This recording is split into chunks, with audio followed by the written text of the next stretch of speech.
The New York Jets have made multiple sneaky moves for this team that are perfect. As going into the season that is just around the corner, the New York Jets have now added some much needed reinforcements to positions that could absolutely use them.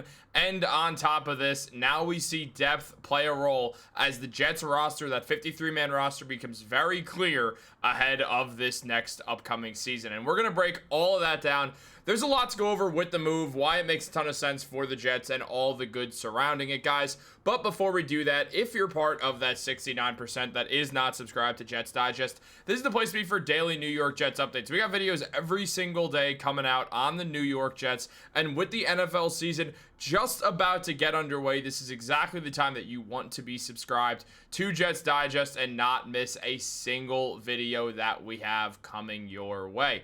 But with all that being said, let's jump into it. There is a lot to go over on the New York Jets, as today Darren, Mougey, and the Jets have been making some serious moves for this team, as the Jets made multiple sneaky signings today, bringing on talent from other teams who were having some of their players hit the waiver wire.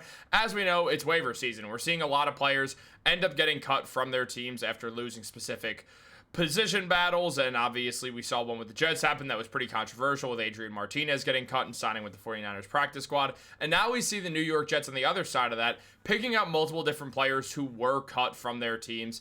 And honestly, these are great moves for the Jets for a few different reasons. So let's break all that down. Let's discuss it all. The first move that we have to talk about from the Jets was when Adam Schefter revealed that former Colts tight end Jelani Woods was claimed on waivers by the New York Jets. Now, this Jelani Woods signing seems like just some nothing deal where the Jets bring in another tight end, but this is absolutely huge for the Jets. I mean, it's no secret to anyone watching this right now that the Jets receiving core is one of the worst in the NFL. Yeah, Garrett Wilson is a true NFL star wide receiver, but outside of that, things get a little bit shaky if we're being honest. I mean, look, Josh Reynolds, I do believe in as a wide receiver too, I think more than most Jets fans do, but he's not some wide receiver too that's going to really get you jumping for joy, and we know this is going to be a Jets team that runs the ball a lot. Nobody is lost on that fact, but when we consider everything surrounding just the Jets passing game, you don't want Garrett Wilson to constantly be facing double coverage, and when we look at this Jets offense,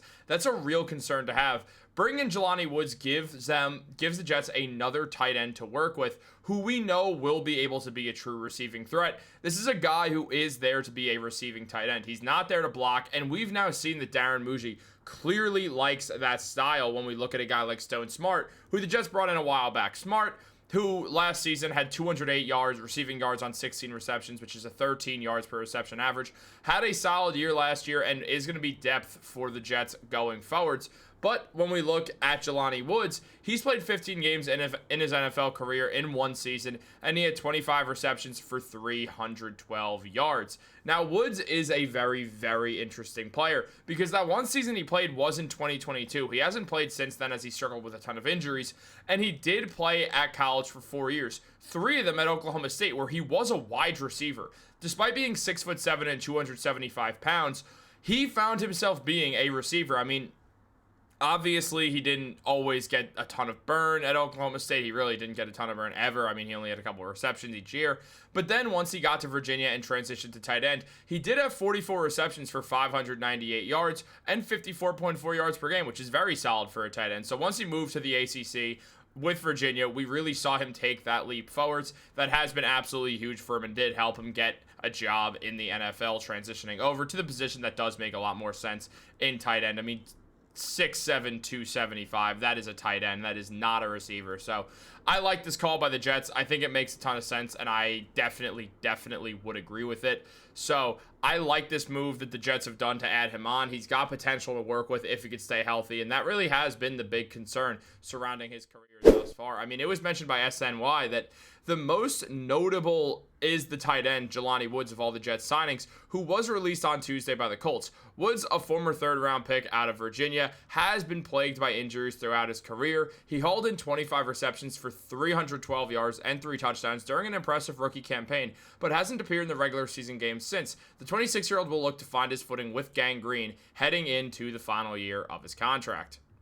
So obviously, as we see, the New York Jets have done a good job adding in a guy with really no risk and high reward. This is the same thing we've seen the Jets do all offseason long, is very low risk, high reward type moves throughout the entire team. So we understand what the Jets are doing now. This makes perfect sense. This fits right in with everything else, and absolutely is the MO of the Jets front office right now. But it's not the only move the Jets front office made today, with a few other moves coming as well that were also mentioned. And as mentioned by SNY, New York also picked up linebacker Cam Jones and offensive tackle Issa Pohl, both of whom were cut loose by the Kansas City Chiefs. Pohl signed with Kansas City on an undrafted free agent, or as an undrafted free agent this offseason, and he shined throughout preseason action, not allowing a single pressure across 49 snaps. The Jets are pretty familiar with his game, as they had him for a top 30 pre-draft visit. Jones played in all 34 regular season games over the past 2 seasons, and he should provide his new club with a reliable special teamer and depth at the linebacker position.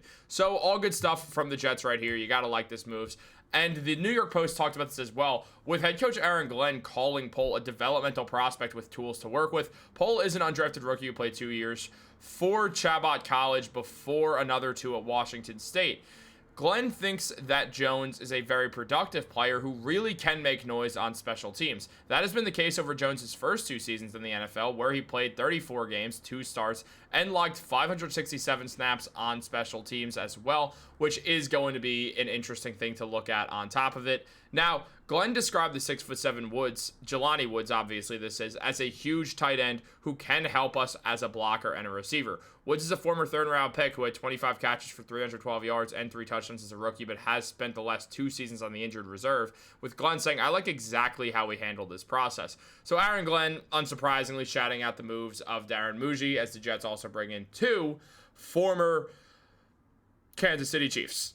I was going to say champions, and I mean, I guess that's the case for one of them here, but not for Pohl, who just got here. But look, when it comes down to it, we do get another special teams guy, and we know how seriously the Jets take literally everything, including special teams, which was a disgrace last year. So this is a good look for the Jets to really bring in a special teams guy who also does want to make waves and show some noise. And he can play that interior linebacker spot, which is going to be interesting to look at considering the upcoming free agency of Quinnen Williams having an impact on everything as well. So with that, and also with the fact that you can never have enough help on the offensive line, I love all the moves that the Jets have made today. I mean, just to circle back to Jelani Woods for a second, because again, this is the biggest move that they made. He has a perfect relative athletic score. He got a 10 on it, so there is tools with Woods, if he could stay healthy, that he could really become a guy who's super, super impactful for the Jets. Now, when it comes down to Cam, he's someone who, again, he only has started 2 games in the 34 that he's appeared in, but he's appeared in the 34 games of possible 34. So we are seeing him get out there. In his time in the NFL, he has 26 solo tackles and 36 total tackles. And obviously that means he's got 10 assisted tackles, which I know to you math geniuses is shocking that I can add, but it is tough. It's not easy to add for me. But on top of that, also he has a QB hit in his career. Interesting move. It's not going to hurt the Jets. I like these moves. Low risk, high reward. Darren Mougey's MO. What do you guys think? Let me know in the comments down below. Be sure to get back to you. Like this video, subscribe, turn on post notifications. Yes, I'm still on this channel. Just sometimes. I'm no longer a main character. I'm a recurring character, but you get to still see this ugly face once in a while in the same Yankee shirt that I wear all the time. Guys, have a great day. Good to talk to you all. Go Jets.